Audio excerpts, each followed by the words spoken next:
¿Qué tal, compañeros del curso en línea de juicios orales en materia mercantil? Mi nombre es Luis David González Moreno, quien voy a ser su docente en el transcurso de estas 6 semanas en la plataforma, así como en estas retroalimentaciones que estaremos haciendo semana tras semana. Entonces, ya me presenté previamente en el grupo de WhatsApp, pero igual vuelvo a hacer la presentación.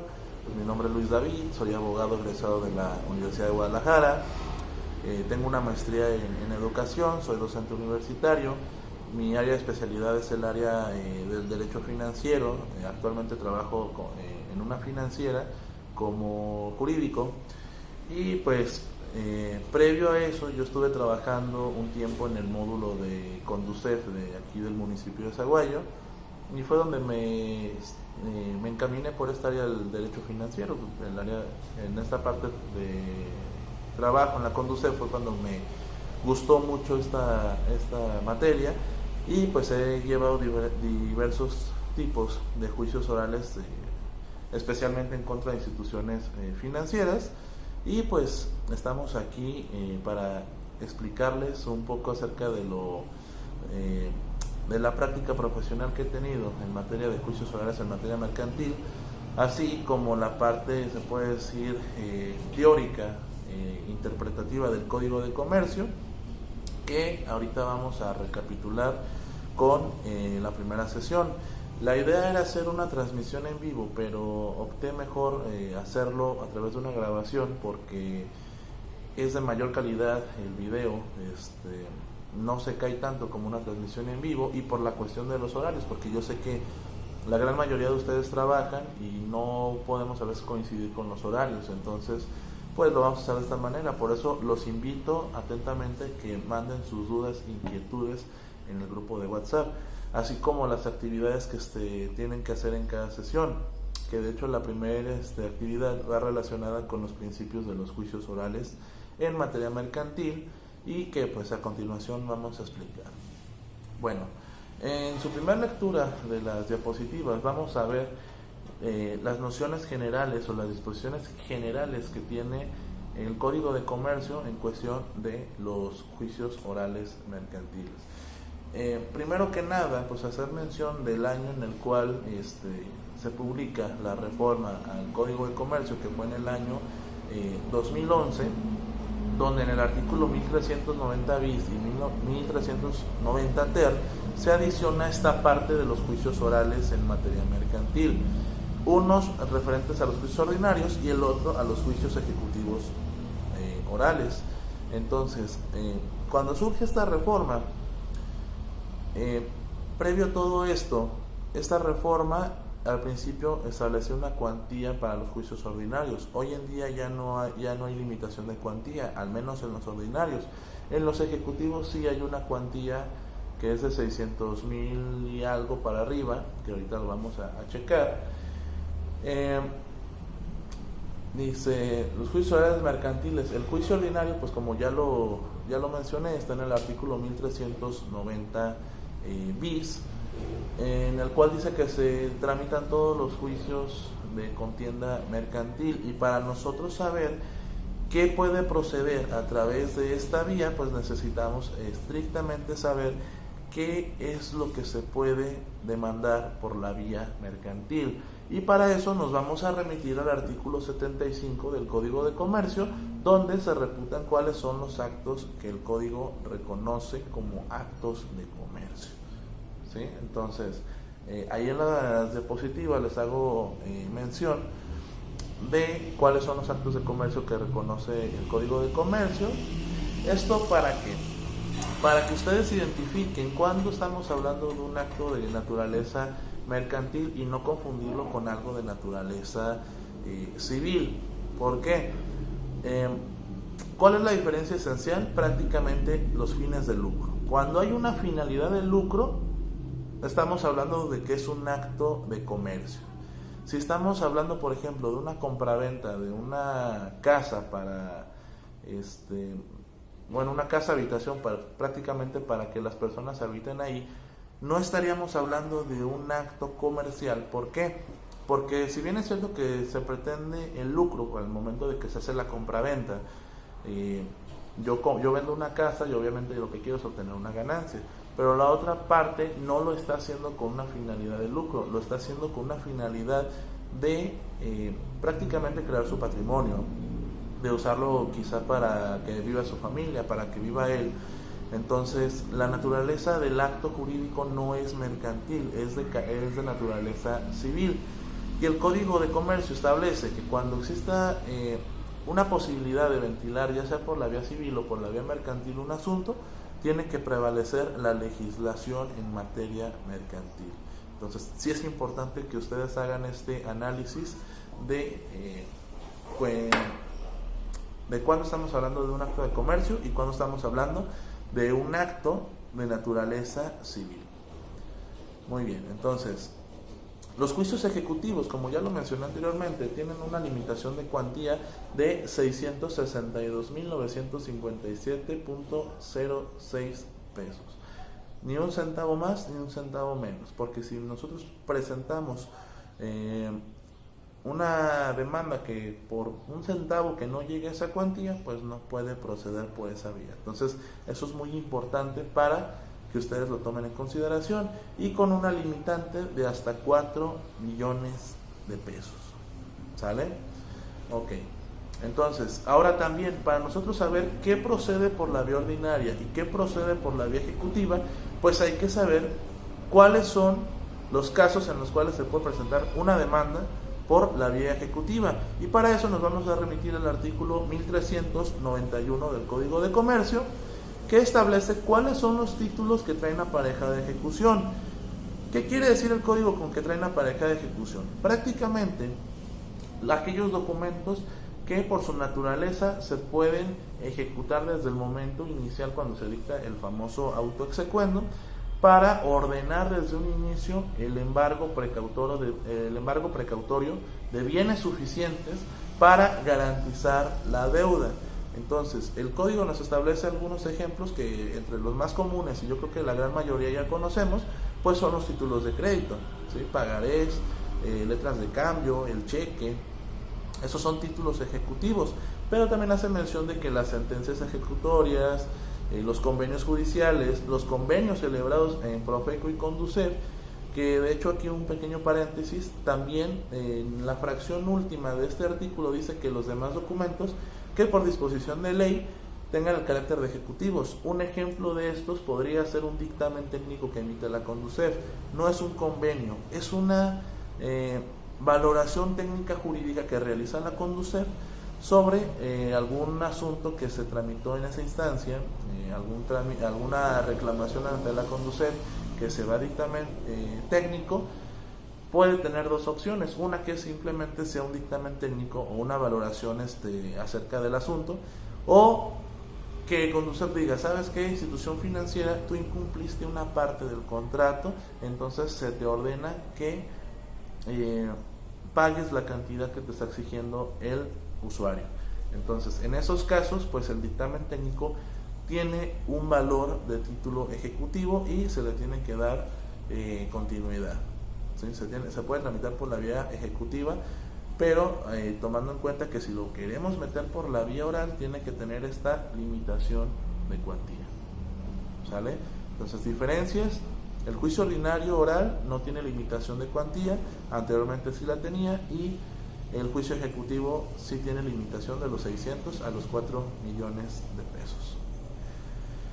Ok.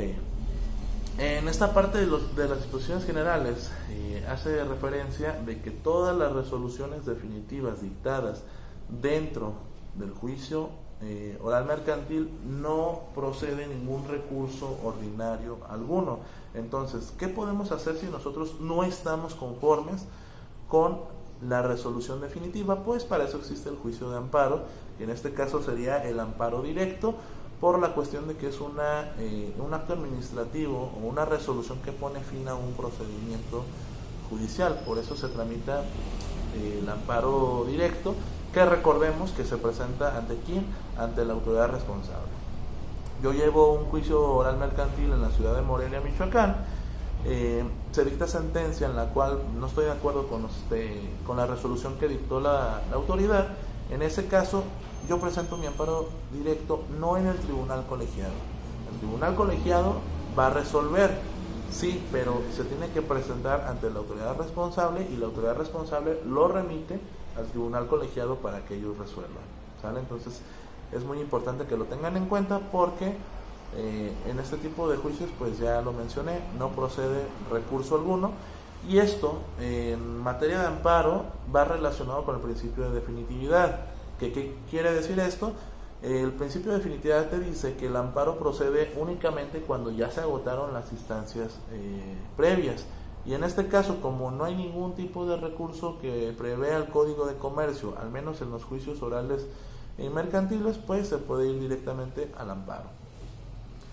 Muy bien, entonces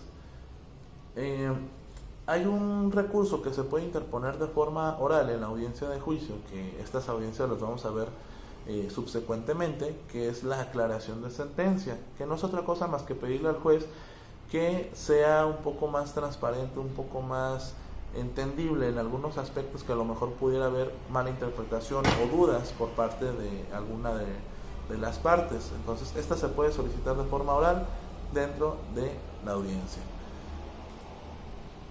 Ok, esta parte que sigue, que son los principios de los juicios orales, es la que vamos a trabajar en esta sesión.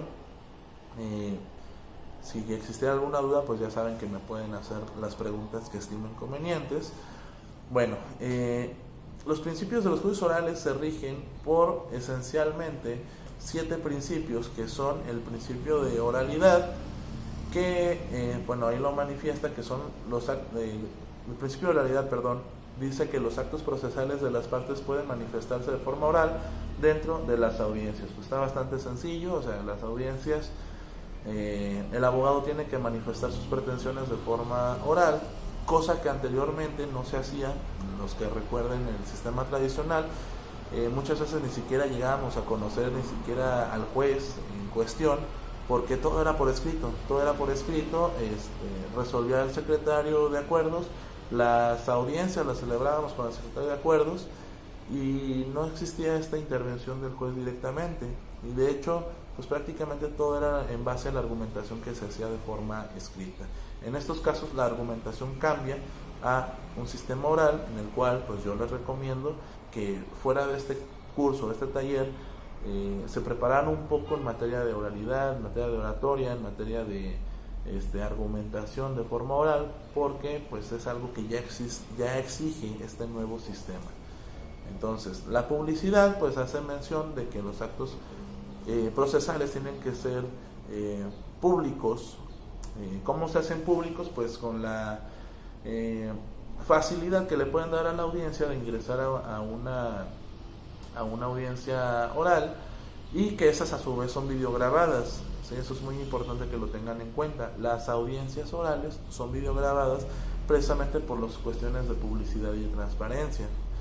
Entonces, eso es el principio de publicidad. El principio de igualdad, pues que no debe de existir alguna ventaja procesal en ninguna de las partes. Ojo, no confundan el principio de igualdad con el principio de equidad. Aquí no vamos a mencionar el principio de equidad, pero una cosa es que traten a los iguales de forma igual y a los desiguales de forma desigual.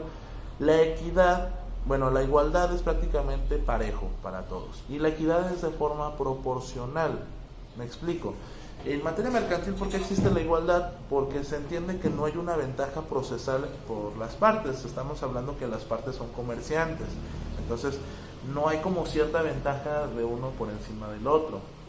Caso contrario, por ejemplo, en la materia laboral, pues se le da cierta ventaja procesal al trabajador, a revertir la carga de la prueba al patrón en ciertos aspectos. Entonces ahí es de forma equitativa, porque se presume que que el trabajador está en desventaja con el patrón. Entonces por eso se da esta cuestión de la equidad. O por ejemplo en las contribuciones, el pago de impuestos es de forma equitativa, porque sería injusto que todos pagáramos a lo mejor 1,000 pesos de impuesto sobre la renta, cuando una persona gana pues 2,000 pesos y otra gana 1,000,000, Entonces el que gana 1,000,000 con el de 2,000 pesos pues ya no es parejo. Por eso en esa área se habla de equidad. En esta materia o en la materia de los juicios orales estamos hablando de igualdad, ¿sale? La inmediación, que es algo que ya les mencioné ahorita, prácticamente exige que el juez esté presente dentro de las audiencias, porque como les mencioné anteriormente, esto antes no pasaba. Antes prácticamente todo se hacía a través del secretario de acuerdos. Ahora se exige que el juez intervenga en todas las audiencias. Esto es referente al principio de inmediación. El principio de contradicción pues es prácticamente el derecho de las partes de ser oídos y vencidos dentro del procedimiento, cada uno con sus propios argumentos, la parte actora y la parte demandada. Continuidad, pues que el juicio tiene que desarrollarse de forma ininterrumpida y que tiene que hacerse de forma concentrada, que es el último principio, la concentración, que tiene que hacerse de una forma muy agilizada, lo más rápido posible. Les pongo un ejemplo, inclusive esto les puede servir para su actividad. En los juicios orales mercantiles, si yo al momento de presentar mi demanda ofrezco puras pruebas documentales, no ofrezco ni testimonial, ni confesional, ni pericial, por la naturaleza jurídica de esas pruebas se tienen por desahogadas desde el momento que el juez las lee. Entonces, el código lo prevé, que de hecho lo vamos a ver más adelante, que cuando únicamente hay pruebas documentales, se puede desahogar en la misma audiencia preliminar la audiencia de juicio. O sea, son dos audiencias, la preliminar y la de juicio, pero si únicamente hay pruebas documentales, pues se concentra en una sola las dos audiencias. ¿Por qué? Porque la audiencia de juicio, que les digo, vamos a verlo más adelante, la audiencia de juicio se centra más en lo que es el desahogo de las pruebas. Pero, como les digo, o sea, como las pruebas documentales se dan por desahogadas con el simple hecho de que el juez las lea, pues no es necesario preparar las pruebas, entonces se juntan las dos audiencias en una sola y se le da continuidad al procedimiento. Entonces, estos son los principios de los juicios orales. En cuestión de las promociones, pues tienen que hacerse de forma oral dentro de las audiencias, se pueden hacer de forma oral, pero recordemos que aunque estemos hablando de juicios orales, sigue prevaleciendo el sistema por escrito, en el sentido de que para nosotros poder operar este sistema de juicios orales, tenemos que presentar una demanda, y la demanda no la vamos a presentar de forma oral, la vamos a presentar de forma escrita, con todos los argumentos, pruebas y demás consideraciones de derecho que estimemos convenientes, ¿sí? De hecho ahí lo hace mención de cuáles son los que se tienen que presentar por escrito, que son los incidentes, las demandas, las reconvenciones, la contestación de la demanda, obviamente, el ofrecimiento de pruebas y el ofrecimiento de excepciones. Y pues las notificaciones personales solamente se notificarán de forma personal el emplazamiento y la reconvención. Para esto es muy importante que ustedes en su demanda pongan el domicilio, un domicilio donde se encuentre el juzgado o la autoridad ante la cual están presentando su demanda. Si yo presento mi demanda en la ciudad de, no sé, Zamora, Michoacán, pero yo vivo en el municipio de Zaguayo, Michoacán, entonces no puedo poner el domicilio de mi despacho. Tengo que poner un domicilio de Zamora para que me notifiquen personalmente, porque si no lo hago de esta manera, pues me van a notificar a través de listas de acuerdos, a través de la publicación de las listas de acuerdos. ¿Sale? Entonces, es muy importante que ustedes tomen en cuenta estos aspectos o estas disposiciones generales, sobre todo la cuestión de los principios de los juicios orales, para que entiendan más la naturaleza jurídica de estos, y no solamente la cuestión teórica, filosófica, jurídica de los juicios orales, sino también la cuestión práctica. Porque pongamos un ejemplo, si a lo mejor al juez tú le ofreciste únicamente pruebas documentales en base al ejemplo que ya les puse, y dice, ¿sabes qué? Te voy a citar para una audiencia de juicio, pues en base al principio de concentración yo puedo argumentar, ¿sabe qué, señor juez? Pues en base al principio de concentración y además de que el código lo establece, pues solicito que en lugar de desarrollar dos audiencias, pues se concentre en una sola, ¿sí? Que el juez no quiere intervenir, pues aquí está violando el principio de intermediación. Entonces son cuestiones también que se tienen que conocer para poderlas llevar a cabo en la práctica. Entonces, su primera actividad va a ser de esos principios que acabo de explicar y que están en su lectura, darme una definición ustedes como lo entiendan y poner un ejemplo práctico, como lo acabo de mencionar, de cada uno de ellos, la cual la actividad la van a subir a la plataforma, ya sea en formato de Word o de PDF, y pues cualquier duda, pues, estoy a sus órdenes. Bueno, de mi parte es todo por esta sesión. Espero que haya quedado claro. Si no quedó clara alguna cuestión, pues saben que estoy a sus órdenes. La siguiente semana nos vemos en el tema de la demanda y la contestación de demanda, para ver cuáles son los requisitos que exige el código en cuestión de el escrito inicial para su procedencia, qué pasa si me falla alguno de los requisitos que marca el código. Y pues vamos a empezar a trabajar en esto para hacer a partir de la siguiente sesión un poco más práctico el curso. ¿Sale? Quedo a sus órdenes, que tengan un excelente día.